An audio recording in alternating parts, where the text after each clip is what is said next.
Welcome to BBC News. I'm Anjana Gadgil. Our top stories. Russia acknowledges 63 of its soldiers died in a Ukrainian attack in Donetsk. Kyiv claims the actual number is in the hundreds. In Santos, in Brazil, thousands are queuing to pay respects to footballing legend Pelé. This is a scene there live. The European Union takes steps to remove parliamentary immunity from 2 MEPs implicated in an ongoing corruption scandal.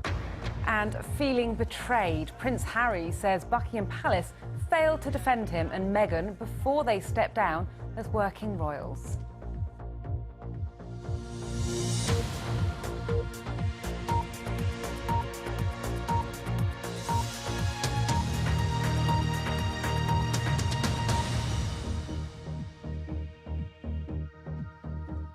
Welcome to our viewers on PBS in America and around the globe. Russia has made a rare acknowledgement that 63 of its soldiers were killed in a New Year's Eve attack by Ukrainian forces. The strikes were carried out with HIMARS rockets supplied by the US and destroyed a former school in the Donetsk region, where the soldiers are said to have been temporarily deployed. Several Russian politicians have said commanders must be held to account for allowing such a large number of troops to be concentrated in an unprotected area. In Ukraine, the country's armed forces say the strike killed hundreds of Russian soldiers, as our correspondent in Kyiv, Hugo Bachega, reports. In a town in eastern Ukraine, rubble and many questions. This used to be a school, apparently turned into a base for Russian soldiers. At around midnight on New Year's Eve, Ukraine struck.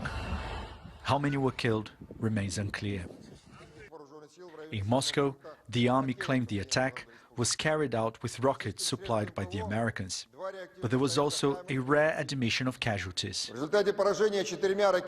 As a result of the strike by 4 rockets with high explosive warheads against the temporary deployment point, 63 Russian servicemen were killed. In Russia, military bloggers were furious. They accused the army of failing to hide its troops and of housing them near ammunition stores. One report said the use of mobile phones by soldiers allowed the building to be located. And here in Kyiv, there were more conflicting reports. First, the military claimed that 400 Russian troops had been killed. But now it says the number is still being investigated. Eastern Ukraine has seen some of the fiercest battles in recent weeks. The latest Ukrainian attack could be one of the deadliest on Russian forces since the start of the war. And Hugo has sent us this update from Kyiv explaining the significance of the assault. I think it's quite significant, first because of the extent of the losses. Moscow decided that it couldn't stay silent. It had to acknowledge this attack. But I think it's also significant because it could suggest a new strategy by the Ukrainians. Up until now, Ukraine has been using these long-range rockets supplied by the Americans to target Russia's military logistics and supply lines. But in recent weeks, they've been attacking bases and troop concentrations. Now, since the Ukrainians recaptured Kherson in mid-November, the front lines haven't really changed.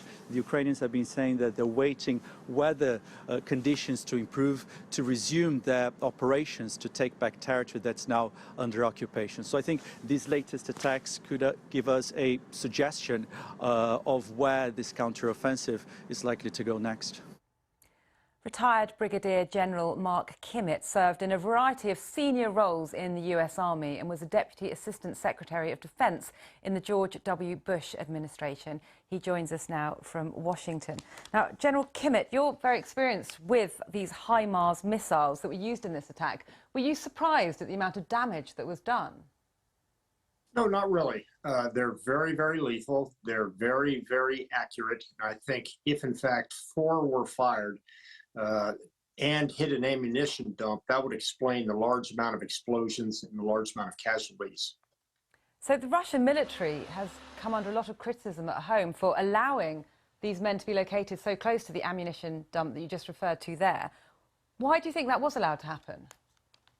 Well, look, this is the pace of war. You're bringing in replacement troops as quickly as you can.